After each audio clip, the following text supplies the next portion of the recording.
The higher your body count, the higher your status and power. Our MC stands at minus 999 body count. He is technically an uber virgin. Follow along and we'll find out what happens to our virgin king. Our story starts with a young girl named Hina who lives in isolation with her mother. Sadly, one day she sees her mom being dragged down into the dark depths by ominous tentacle-like black hands. While being pulled under, her mom gives her a glass ball with the number 10,000 on it and tells her to search for the legendary ace. Her final glimpse of her mom is the palm of her hand with the number 0 on it. From that moment, Hina made it her life's mission to find one of the aces. She has spent the last 5 years traveling the world on foot, racking up almost 45,000 kilometers. FYI, the Aces are a group of superhuman soldiers who emerged during the Waste Wars and seem to have all but disappeared once peace was restored to their world. Hina finds a town where it's rumored one of the Aces lives. She decides to give her feet a well-deserved break and dips them in a public foot bath found in the village center. While resting her feet, she's harassed by a creepy-looking man named Licht who can't seem to keep his hands off her body or his eyes off her number peeking out under her dress. He starts to beg her for money as he claims to not have eaten in days. He's a creepy-looking fella and a super perv wearing a weird frog costume, so Hina, using her street smarts, attempts a quick escape. But he chases her across town, screaming nonsensical madness, the typical crazy behavior of a crackhead, until a big bazooka mama lends a hand, an elbow and elbows him straight into a tree. Hina's savior is a well-endowed woman named Nana. She owns a traveling tavern cart kinda like a medieval food truck, and apparently Licht the Loony is her employee. I must say she is an extremely abusive boss, but Licht seems to like it, so no king shaming here. She apologizes to Hina for his harassment and offers her a free meal as compensation. Nana soon realizes that Hina is quite naive, so she explains the number system that runs their society. Kinda like the number gangs of South Africa. If you know, you know. Anyway, according to Nana, each person's worth is determined by a number visible somewhere on their body. This number can increase or decrease throughout your life, depending on conditions specific to each person. For example, Nana's number increases every time someone compliments her food, but decreases whenever she hears that it tastes like poop. Since her number is 77, I don't think Miss Nana is a very good cook. Another rule is that someone with a lower number has to obey the orders of someone possessing a higher number. The higher the number, the higher the status. Talk about classism. Also, if a person's number drops to 0, they are pulled down into the dark abyss, an unknown place from which no one has returned. Hina finally understands what happened to her mother and why she has the number 441 on her upper thigh. She learns that her number must correspond to the distance she has walked. Every 100 kilometers walked equates to her number rising by 1. Licht 2 wants a peek at the number on her upper thigh, and he attempts to force her legs open. Keep your hands to yourself, sicko. Luckily, Nana saves the day by throwing him high into the branches of a tree, which he promptly falls down from, leading other townswomen to fulfill his need to be dominated. Hina shares her mission of finding the legendary aces who are supposed to wear a shining white star to identify themselves. She says that she's come all the way to this town because she heard that an ace lives there. However, Nana is quick to burst her bubble and tells her that no ace lives there, which saddens Hina and she decides to leave. While walking away, one of the military's sergeant majors arrogantly announces himself to be the ace she's searching for. And sure enough, Mr. Military has a shining white star right next to his number. Hina immediately believes the arrogant army man and starts to cry for joy. Silly girl, she assumes her life mission is complete. The military man starts leading her to the guard building, and Nana tries to warn her to be cautious, but due to the higher number of the sergeant, she can't say too much. When they reach the guardhouse, the military man immediately starts feeling her up and tries flattering her with perverted nonsense while his men watch, ready to catch a train. She remembers the glass ball her mother gave her and pulls it out. This immediately puts all the soldiers on high alert. The sergeant gets a fright but eerily asks her in a calm voice if she's a ballot holder. She, like us, has no idea what he's talking about. In a split second, he changes from horndog to threat. He draws his sword and politely asks that she hand it over. She just as politely refuses, as it's the last thing her mom gave her. He reacts by slicing the couch in two. Seems like an overreaction, but okay bro, go off. Hina quickly remembers that her number is higher than his and orders him to stop. The sergeant challenges her to a star stake, a kind of duel the military uses that allows them to bet their numbers against each other. This is the only way around the obedience to a higher number rule. Win the battle, gain the numbers. So he attacks her full force, non-stop until she begs him to stop. She loses the star stake and her numbers get transferred via the freaky, nightmare-inducing tentacle hands to the sergeant, increasing his count to 760 and leaving her with 1. Military Man is a major sadistic psycho who laughs at her trust in him as he flicks the star sticker off his face, revealing that he was never the ace. Apparently Hina is about 300 years late. He demands she give him the ballot or battle again. Realizing she's 1 number away from losing it all gives our girl an anxiety attack. Suddenly, the perverted frog man, Licht, taps in, saying she'll bet it all. Licht also offers to bet his own numbers, which appear to be negative 999, which are the number of ladies that don't want no love from his crazy butt. His audacity excites the sergeant, who adores the idea of sending him straight to the abyss. The sergeant's men try to warn him that something's not adding up with all those negative numbers, meaning Frogman must be a ballot holder too. Licht, whose hair, cloak, and mask have been sliced and diced by the sergeant, thanks him for the fresh new fade. He then tells Hina to stop looking for the aces, as they are no heroes, just murderers. He tells her to go home and be bored basically. Then he draws his sword, inscribed with number 5700 plus a white star. This undeniably proves him to be the legendary ace, whose count shows the extreme amount of enemies he has deleted. The surrounding soldiers lose their tiny little fangrel minds, but their sergeant isn't impressed at all, saying unless Licht's froggy butt is immortal, there's just no way. Licht tells Hina to close her eyes as the soldiers charge them, and in a blink they're gone. He flies at Super Saiyan speed past the arrogant psycho, causing the earth to move and the ground to crumble. Finally, he appears right behind the sergeant, and each overpowered step he takes towards him causes him to fly back until he crashes into a wall. He pimp slaps the sergeant, demanding he return Hina's numbers.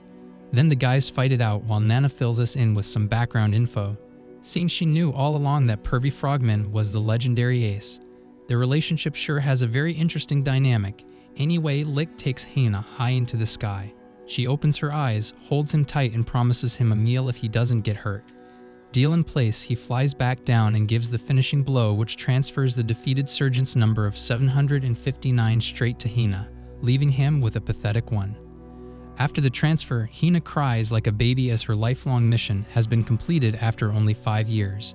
Licht spots a nosy soldier spying on them and snatches the ballot out of her hands. He makes a big show of stealing her ballot, claiming it will make him a rich man. As soon as she objects, he threatens her with a star duel. She starts to cry and Licht throws a Pukey Pie doll at her and calls it a trade. Before leaving, he informs her that he's not the only ace around and maybe she just found the wrong one. Harsh. Then he takes to the sky, leaving our little crybaby with her Pukey Pie doll.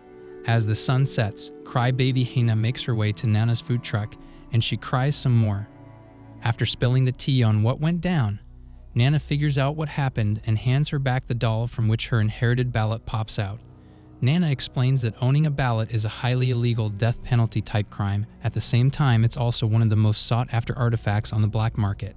Since so many soldiers saw her with one in her possession, she would have been a wanted woman. Licht actually saved her by pretending to steal her ballot, thus no longer making her a person of interest. With that realization, she immediately starts chasing after Licht, who's on a carriage leaving town. She tells him her sob story, a life hard-lived searching for him. The loneliness, the isolation and desperation, the happiness she's felt since meeting him and Nana has changed her, and she doesn't want to let go of that for the world. Even with her begging, pleading, and screaming, Licht keeps going. He does the opposite of Future and puts his mask on. The number on his hand changes from -999 to -1000. Another love lost. As soon as he's out of sight, one of the soldiers who was present in the guardhouse, trying to catch a train, approaches her and reveals that he's some kind of CIA agent who had been tasked with finding the ace. He tells her he has no interest in her ballot and thanks her for being the perfect bait. He brings out an earpiece that seems way too technologically advanced for their time period and reports back to his superior. The ace has been found alive. Early the next morning, the military sends soldiers to investigate Licht's reappearance. Much to Hina's surprise, none of them have any interest in her, even though she owns a ballot. Somewhere high in the mountains, a young master sergeant named Lin Mei is making flyers asking for help to build a park for local kids. Since she's been stationed there, crime has dropped to 0%. She spends her days helping the local people. Lucky for her, that's what makes her count increase. Unluckily, it only increases when helping someone in serious need or life-threatening danger. So she's been stuck at the same number since arriving in this village. Her sidekick, Sergeant Peloporo, warns her that living in this boring little town will eventually harm her chance at promotion. He then passes along the wanted poster naming Licht as the masked ace of flashing strikes. A few moments later, she spots a strangely masked man and demands to see his face. The masked weirdo refuses to remove his mask, reminding them that his mask is nothing like the one on the poster. She backs off, but then gets suspicious and tries to force the mask off anyway. Afraid he's been discovered, he starts to cry hysterically, flashing her his awfully familiar -1000 count and saying it's due to the multiple rejections he has faced. Bro is the ultimate incel. He begs and pleads for mercy or a date. While watching him cry like a little titty baby, Pelle encourages Lynn to take him on a date as dude was so pathetic it would surely increase her count. Burn. But strangely enough, it starts working right away. Her just holding his hand already increases her number from 410 to 411. Pelle plays romance guide as they go on several little pity dates. One of their dates includes them having to cross an old, rickety wooden bridge. As someone with a fear of heights and a fear of shitty workmanship, I would never, but Pelle insists, and those romantic fools listen. Surprise, surprise, one of the planks break, causing the bridge to rock and Lynn to trip up. The masked chubby perv uses his quick thinking to cop a feel and quick reflexes to save her just in time. Next, Pelle continues to tease Lynn by making her go on several more dates, with hilarious harassment-filled moments with the goal of increasing her count. But once he gets bored, he quickly reveals that he knew all along that the masked man is the same one as on the wanted poster. It's quite obvious when you realize he has a minus count and is still alive and kicking, with no gross black tentacles trying to pull him under. Realizing he's been caught out, Licht grabs Lynn's sword to try and avoid an armed battle, but unfortunately for Licht, Lynn is a master hand-to-hand combatant. With kicks powerful enough to split tree trunks in half, she's kicking his butt all over the place, but Licht is totally unaffected and flirts nonstop. Making her blush and us too, bro has undeniable riz. He charms her, and she immediately starts fantasizing about their future together. Apparently she wants a house husband and at least 3 kids. She doesn't care that he's a hobosexual as long as he's there for them. Unfortunately, while she has her eyes closed daydreaming, Licht slips away. Sorry, Sergeant Lynn. Back to Hina. She's taken over Licht's role as server for Nana's food truck. Seems the 2 ladies are saving up some money to go searching for Licht. Just then, a lieutenant named Jail Murdoch shows up with a crew of knights. What kind of name is Jail anyway? He starts to interrogate Nana about Licht's whereabouts. She plays innocent at first, but he uses some kind of stone-bending magic to hold her in place, making escape impossible. She confirms that last she heard he was headed east, but Jail seems to think she's lying, so he takes his men west. Upon Lieutenant Murdoch's departure, dozens of giant metal spears explode from the ground up and destroy Nana's food truck, injuring her and a customer. Nana explains that Murdoch is a ballot holder and he just used his power to destroy her property. Hina wants to rush west as soon as possible, hoping to find Licht before the lieutenant does, but Nana wisely warns her that without a working wagon they were going nowhere. Also, Nana needs her bard to maintain her count. She hires Hina as a full-time employee and they agree to work hard and save harder. Back at our mountaintop village, Lynn is saddened at the loss of her promotion to second lieutenant by losing Licht. Her main motivation for the promotion is the benefit that she gets to design her own uniform. No more perv magnet miniskirts. Back to work handing out flyers for the kids' park, she spots Licht again, dressed as the perva puddingman. This culminates into a tag-yurt race that somehow gets the whole village involved, leading them to misunderstand it as a lover's quarrel. The locals get involved and a strange panty debate occurs, allowing Licht to escape.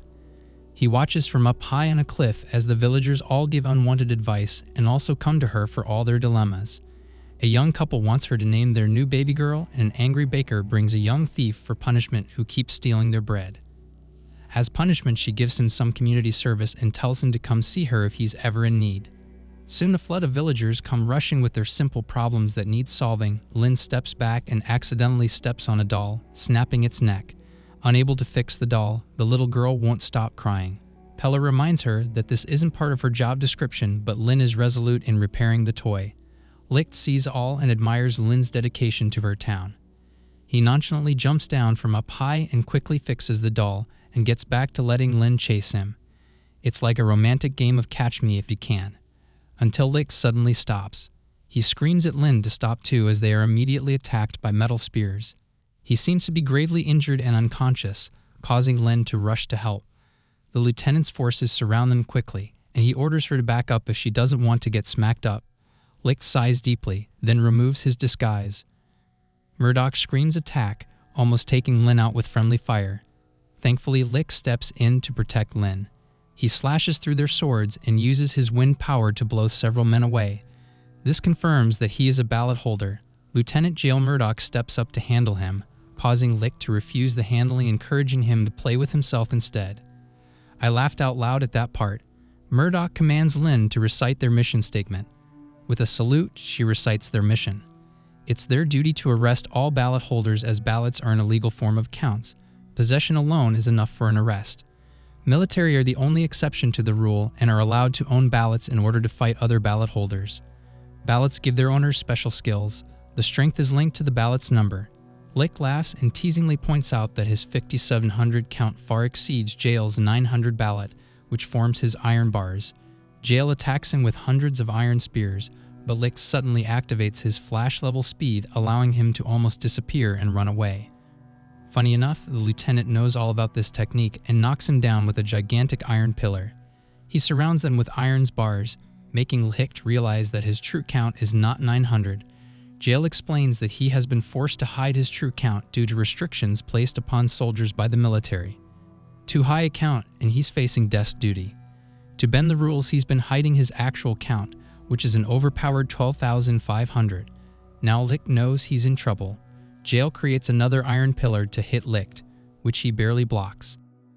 While barely blocking the first pillar, Jail sends another pillar, but Licht jumps away in time. He uses his whizzing speed to stealth attack in return, but he's just too slow.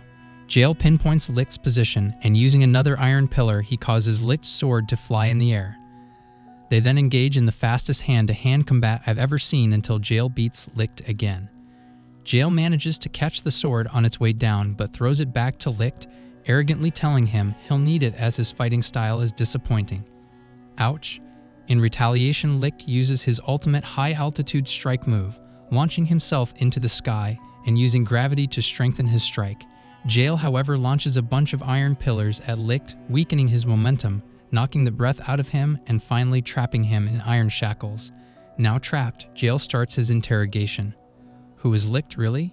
Jail knows that because of Licht's fighting style, he must be ex-military. Besides that, why was the whole army hunting him down? Licht's count is only 5,700, nothing significant. Is Licht an ace? What's really good? Licht says he's just a puddingman, so being a reasonable fella, Jail resorts to torture. Flogging style, Lin jumps in to protect him. Taking the hit instead, she pleads Licht's case, sharing all the good he's done, and asks Jail to join them in helping the kiddies. Instead, Jail rips up her flyer. He then starts yelling, telling her just how useless she is. Instead of helping the villagers, she should be catching criminals and enforcing justice. The angry villagers quickly stand up for her, but she shuts them down and starts to apologize to Lieutenant Jail. Licht immediately interrupts and breaks free of his shackles. Understand, this would be impossible with a count as low as 5,700. At first, Licht held back to protect the town, but now it's on like Donkey Kong. Their powers are immense, but Licht is stronger. He fights to passion, demanding Jail apologize. Lin is the only reason the town is as peaceful as it is. Her kindness and hard work made it this way. It's like a Goku versus Vegeta battle. The ground is cracking and boulders are flying. The crag where Lin stood cracks and breaks away. Lieutenant Jail attempts to save her, yet Licht flashes past him to catch her. In his arms, Lin blushes and gets flustered, then Licht ruins the moment by calling her a fatty boom boom. His number quickly drops from -1,000 to -1,001, so he throws her over to the lieutenant, makes one more joke about her big booty and escapes again. Jail carries her to safety, then throws her to the ground. What a gentleman. He sees the flyer that he had ripped and remembers Licht's words. His compassion activates and he uses his iron powers to build a perfect playground. He informs Lin that his iron is temporary without him around, so he'll give her 3 days to fortify the structures. After that, she'll be joining him on the hunt for Licht. Lin jumps into action while Jail sits on his iron throne and ponders. He compares Licht's speed to his own and realizes Licht is the Flash, and he's a Teletubby. And Licht is yet to reveal his true power. Speaking about Licht, he's wandering around the wilderness, starving, dressed as a crow. His disguise is pretty ineffective as Hina manages to track him down. Licht pretends to be a crow, but Hina is not having it and she pulls his mask off. After much back and forth, Licht joins Hina and Nana. After a quick catch-up sesh, Licht gets right back to begging for food, but Nana smacks him silly, reminding him that he doesn't work for her and will have to pay or find a way to earn his meal. Being the ultimate wingman, she sends him off to help Hina get some wood. Ha. While collecting wood, Hina too reminds him that he never kept his promise of joining her for a meal. She pulls out a bento box of the prettiest sandwiches. They cozy up in a grass field, chat a bit, and just as Licht's about to take a bite, something comes rushing toward them. A large bird-like machine rushes past. A cute girl sits on top pedaling for her life. She attempts to fly over a ravine, but fails and starts to free fall. Licht rushes to save her, catching her mid-fall. She jumps on top of him, touching him all over and introduces herself as Pelmo. She is super excited by the thought that Licht can fly, but he denies, saying he only jumps high. Her instinct tells her that Licht and Hina can make her dreams come true. She takes them to her home and shares her airplane prototypes. She's trying to build humanity's first flying machines. Licht warns that flying is a crime in their country, with death penalty as punishment. Pelmo knows but won't give up her goal. She believes this is worth risking her life for. Without dreams and without the freedom to pursue them, we may as well be dead. Licht is moved by her words and edits her designs, giving her the key to flight. Seeing his edit, she understands her previous errors and asks them to buzz off while she applies the changes to her plane. As they wait, they sit and talk and blush and dream. Hina is filled with joy at finding the legendary ace. Licht reminds her he's not the ace she's searching for and tries to change the subject by being a giant perv. Luckily, Pelmo interrupts the creep fist, ready to unveil her masterpiece. As they stare in awe, Licht senses the military approaching. Pelmo is not surprised in the least and accepts her fate. But before they spot the plane, Licht gives a quick apology and chops her machine up. The army arrives, ever arrogant, saying it's been reported that she's researching flight dynamics. Ever the quick thinker, she claims to be working on a windmill. The army leaves and Licht apologizes again. Pelmo understands the reality of her situation. Licht and Hina start to encourage her to try again, but Pelmo informs them that her time is up. Her count is now 0. In her last moments, she bravely jokes and shares that her count depends on the number of dreams she fulfills. As her last attempt failed, she ran out of time. The abyss opens up around her, and the same black nightmare-inducing hands that took Hina's mother start pulling Pelmo down. Hina gets a flashback and tries to save her, but Hand Pimp slaps her. Licht intervenes and strikes the hand with his sword. Upon contact, Licht too gets a wave of traumatic flashbacks, and it looks like they shock the life out of him. He slowly comes to, only Pelmo's head is visible outside the portal. Hina screams, traumatized. Pelmo smiles at them, looking almost serene. She is not afraid. She highly doubts the creatures will hurt her. She thinks they are bringing her to a new world, and it's not the end for her. The portal closes. Hina cries. Licht is weak and falls panting to his knees. Hina becomes afraid.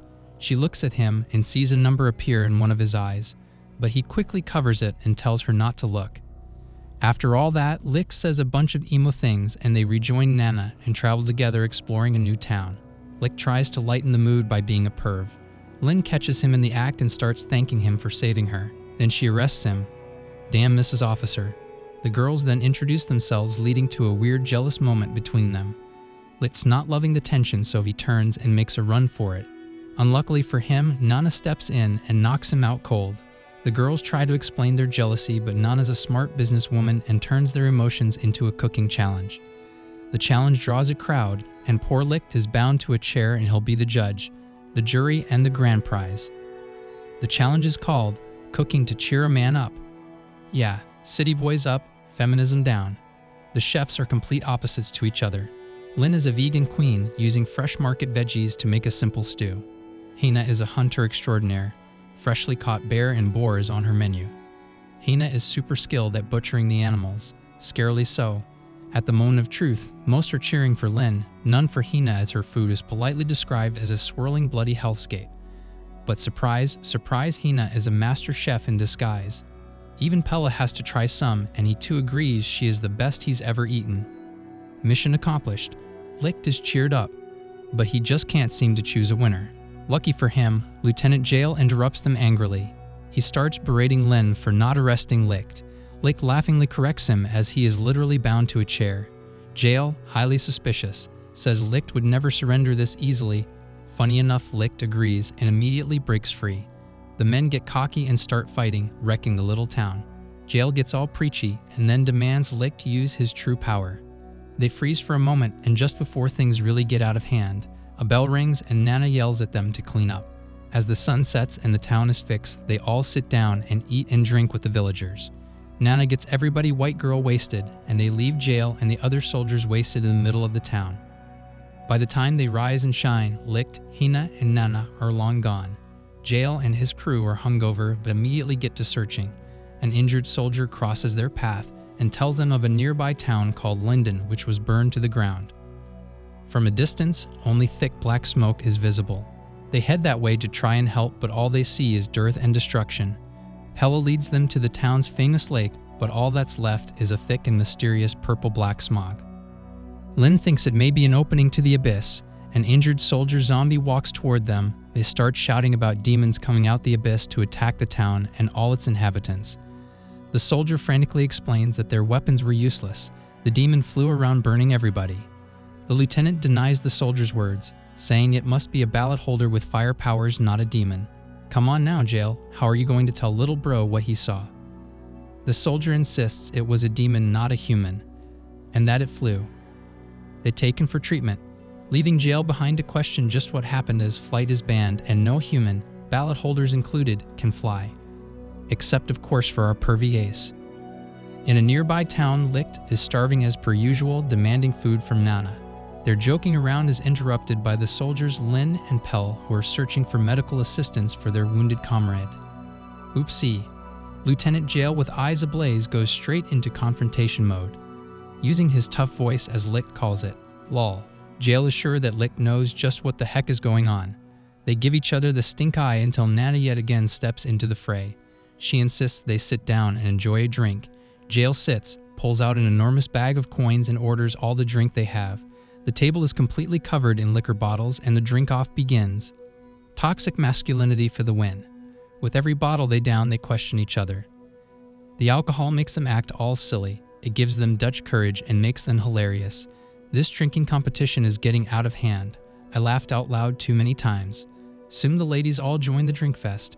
Hina and Lin are lightweights, but Nana can more than hold her own. The alcohol makes Lin insecure as she remembers how Kick jumped to protect Hina when Jail was throwing beams around. She tries to ask Hina about the status of their relationship, but quickly pulls herself together. She acknowledges the cuteness of Hina, but drunkenly confesses that she won't give up as she's not a loser. While their underlying tension continues, Jail and Licht's over drama is still being played out in a drunken game of drink champs. They drink until they both pass out. Just as things are getting comfortable, an earthquake occurs and Pella comes running. A giant sinkhole appears, just like at Linden. A strange noise emanates from the abyss. Suddenly, the traumatized soldier appears behind them. He freaks out and starts screaming that death is approaching. Lieutenant Jail takes control and starts giving commands, but Licht recognizes the noise and tells Jail to evacuate the city immediately for any hope of survival. Jail freaks out and accuses Licht of secretly knowing what's really good. Licht just keeps repeating that it's impossible and that they're all gone. They were used during the wars but shouldn't exist anymore. An ominous noise fills the air, and out of the smog rises a modern-day fighter helicopter loaded with weapons. The helicopter immediately goes into fight mode and attacks at random. Bullets and missiles fly in all directions. The heli turns and aims straight for the lieutenant. It fires a missile, but he protects himself and the rest by using metal bending to absorb the force of the bomb. Licht takes control and starts giving orders. Avoid, evacuate, use metal bending to create protective boundaries. Jail is flabbergasted by Licht's assumed authority. Licht yells that he's the only one with battle experience, and then to prove his authority he shows his 3 hidden stars. They make him a colonel. He outranks them all. This revelation leaves everyone shocked. Licht jumps into action while the helicopter rains down bullets on him. Jael is still stunned by the revelation, as this implies that Licht truly is the 300-year-old ace. Again, Licht implores them to leave, but silly Hina stops to help a crybaby and gives him a cuddle. I guess since she's a crybaby too, she had to help. A missile is shot at them. Luckily, Licht slices and dices it like veggies for a stew. Licht leaps to the sky, ready to destroy the helicopter, with everyone cheering him on. Just as he gets within range, those giant black tentacles of doom appear and smoosh him to the ground. I hate those things. He falls hard. Lin informs the rest that those tentacles are called Althing, also known as Hands of Judgment or the Supreme Assembly. Apparently they run everything. Go off masters. Unbelievably, the hands try to capture the heli, but it flies out of reach and continues its attack. Licht tries again, but Althing electrocutes his bum to show who's boss. Such fickle masters. While dealing with the shock, the number 1 again appears in his eye. Ina starts to worry and begs Jael for help. But sadly, Jael cannot help. It's against the law for the military to attack Althing. The punishment for doing so is execution. All the soldiers are basically useless in this battle. Hina mans up and attempts to assist Licht, who's just been pimp-slapped to the ground again after continuous electrocution. Nana steps in to stop her as she just gets in the way. Jael gets an idea and removes his glasses. He says it's a pity he can't find them, as without them he can't see a thing. Lin is pleasantly surprised at Jael's courage. We all know how he is about his convictions. He throws beam after beam at Althing, giving Licht a fighting chance. Unfortunately, the heli is too far away to reach. But Jael, Lin, and the rest of the soldiers all step in to assist, pretending they just cannot see what they are attacking so they aren't breaking any laws. The hands are all busy, so Licht takes the opening to jump on the helicopter and eliminate the pilot once and for all. However, as soon as he spots them, the shock causes him to hesitate and he has to fall back. Jael spots him hesitating, so he jumps up to see what's good. But something from above opens fire on the heli, sending it crashing back to the abyss. Both men look and see a female figure with long hair and glowing lights emanating behind her. She flirtatiously greets Licht, all while holding a gun to his head. Jael demands to know just who the heck she is. She responds by popping one off in his chest. Classy lady. Jael passes out and falls to the ground, bleeding heavily. Licht thinks his eyes are deceiving him. Nah bro, we all just saw that go down. Miss Trigger Happy introduces herself as Mizuka Sonohara, and she's an ace too, the ace of pursuit. Then the loony lady shows just how Trigger Happy she is and starts shooting indiscriminately. Licht flies up to her and she grabs him in a beer hug, telling him how much she's missed him. That he's her commander and she's just obeying his last command, to eliminate people, and off she goes shooting again. Licht demands she stops, but she enjoys it too much and even shoots at him. He manages to avoid her bullets until they change course and follow him until they find their mark. She gleefully reminds him of her ability. She never misses her targets. Licht gets shot and crashes to the ground. Ina tries to help him, but she and the rest are attacked and held at gunpoint by armed men in uniform. Mizuka calls Licht, Rihito, and coyly demands that Licht aka Rihito become the murderous ace she knew and loved, and prove his back by eliminating her. She tries to force his hand by holding a weapon to the back of a small child's head, saying it's either him or her, saying all kinds of crazy stuff about young blood being beautiful. Licht loses it at the sound of the child's cries. In the blink of an eye, he turns her men into blood splatters. And just like that, the old Licht is gone. His voice and behavior changes. He becomes cold and collected, sporting a spooky new mask. He calls himself the Plunderer and says his goal is to take everything this nation has to offer. Go off Licht, Rihito, Pudding, or whoever you are. The two aces challenge each other to a star stake, which can only end in total elimination. Mizuka starts the party by using her special ability to relentlessly shoot him, but Licht dodges her attacks thanks to his speed. Eventually, some of the bullets hit him right in the chest, making him crash down. Lin and Hina fear for his life, as his count of 5,700 is no match for Mizuka's 32,000. But Pella reminds them of Licht's bout against Lieutenant Jael, and even though Licht had a lower count, they were still evenly matched. This must mean that Licht has been hiding his true count right from the start. And with those words, Licht stands to his feet and screams like a banshee.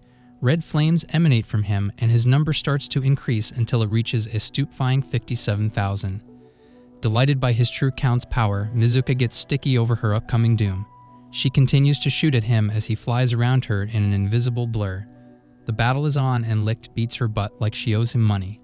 Red and purple flames emanate from him, making him a fearsome sight. Nana tells them that it's time to get out of Dodge, warning them that when an ace is activated, it's like the movie version of a person suffering from multiple personality disorder. He's a totally different person and a danger and threat to all. He will hunt them down till he falls down from exhaustion. The purple-powered ace jumps up and attacks Musica from above. With one powerful strike, he slashes her count down from 32,000 to 16,000, which makes her return to her original personality. She wakes up lost and confused, terrified by the blood and destruction around her. Nana remembers that Licht had told her about a girl ace who was fearful but kind-hearted, maybe the kindest of them all. Nana thinks Mizuka may have been drugged to activate her ace powers and use his bait to force Licht back into a bloodthirsty monster. Licht walks towards her, ready to end her. Lin and Peled try to distract him. He asks if they are his enemies, as he must delete his enemies. He chants delete them, delete them. Hina runs over and hugs him, she cries, pleading that he goes back to his pervy self, but Licht is in incel mode, so pretty ladies are his enemy. Mizuka shoots at him, hoping to distract him and save the rest. She warns them to run while they can. Licht power blasts her, then picks her up by her collar. She begs for mercy, tries to remind him that he was her commander, but he throws her like a toy. She accepts her fate, knowing this is her karma for being an ace. We suddenly see a strange flashback of them as high school students. As Licht raises his sword, Lieutenant Jail, still bleeding heavily, jumps in between. Licht is conflicted, but he and Jail get into it. We see flashes of light and Jail falls. Mizuka intervenes and begs Jail to stop fighting. She apologizes for popping him and Jail wipes her tears. Then he blocks Licht's sword with just a tiny iron square that represents his convictions. Even though Licht is obsessed with deletion, Jail can feel that Licht does not truly want to harm them. Jail reads Licht for filth, causing him to confess the true reason for his obsession. Licht eliminates all enemies so that his friends won't have to, saving them from the torment of being murderers. Now that Jail understands him better, he respects him and offers a full-powered fight. With that, Jail slips on a new glove, whose count stands at 45,000. This glove forms an impressive iron beast, and an intense fight ensues that ultimately knocks Licht out and returns his pervy personality. Jail wakes him up with a kick to the face that knocks his mask off. Licht softly apologizes. After saving them, Jail coughs blood and goes night-night. Later, in some church in a faraway land, a uniformed man tells a crazy, creepy version of the tortoise and the hare to some kids. In his version, the tortoise is helped by drinking a wizard's blood in order to beat the hare. After that vampire behavior, the tortoise catches up with the hare and smokes him. Violent and crazy stuff, but the kids seem to love it. A soldier interrupts and reports that there was unexpected interference, and that even Mizuka Sanohara turned back. The storyteller doesn't seem bothered by this, he just wants his tortoise back. The storyteller is named General Schmerman, and apparently Licht is his tortoise. As time passes, Licht slowly recovers in a cottage with his crew, because his star stake with Mizuka wasn't completed and will only complete when one of them croaks. For some reason, Althing has taken over the role of perv and is pretty handsy with all the ladies. Lieutenant Jail is heading to the royal capital as he has been summoned by the Supreme Commander. The crew wonders why Jail has been summoned. Fearing that his commanders may know they fought the Althing, Pell assures them that snitches get stitches, and if any of the townspeople were to snitch, the lieutenant could simply deny it. Even more importantly, Jail's adoptive daddy is the Supreme Commander Alexander Grigorovich. Upon arriving at the capital, Jail is saluted and thanked by the soldier whose life he saved at Linden. From there, he heads to the Supreme Commander's office. The commander looks like a Giga Chad gangster, smoking a fatty while seated. But he hilariously turns into a loving daddy the second he sees his son. Jail maintains his composure and insists on professionalism, especially since he's been summoned. Since Daddy Dearest just wanted some father-son time, Jail switches the topic and angrily questions him. First, who were those men in black uniforms who were attacking civilians with technologically superior weapons? The Supreme Commander clenches his jaw and answers that it's highly confidential, but since he's his special jail boy, he'll tell him what's good. The black uniformed men are under the direct command of the royal family known as the Special Service Unit, aka the SSU. He warns Jail to stay alert as these super soldiers are everywhere, and each one is a ballot-carrying super elite.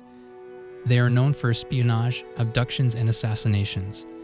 As the Supreme Commander pages through a naughty magazine, he casually mentions Licht and the Aces. He informs Jail that the aces are genetically modified soldiers made through surgeries that boost their synchronicity to their ballots. They were human weapons created to fight in the waste wars about 300 years ago. One unbeatable platoon was made up solely of aces. They became known as the legendary aces. Licht Bach was the leader of that platoon. Mysteriously, they just stopped aging and no one knows why. Now they wander the world like ghosts. As Jail tries to process this, the commander grabs his hand to see his count. He then questions if Jail's hiding Licht from his superiors. Jail starts to sweat but answers firmly that he isn't. But he of course is lying and his count drops by 1. Daddy freaks and tries to warn him, but Jail says he will see for himself, and with a salute he tries to leave. But surprise, the commander admits the real truth behind his summons. He knows that his son attacked the Althing. Dan Daddy, back at the cottage, Althing is as handsy as ever. Lieutenant Jail walks in and heads straight to Licht, ignoring the rest. Licht knew what was good the second he saw him and calmly agrees to turn himself in.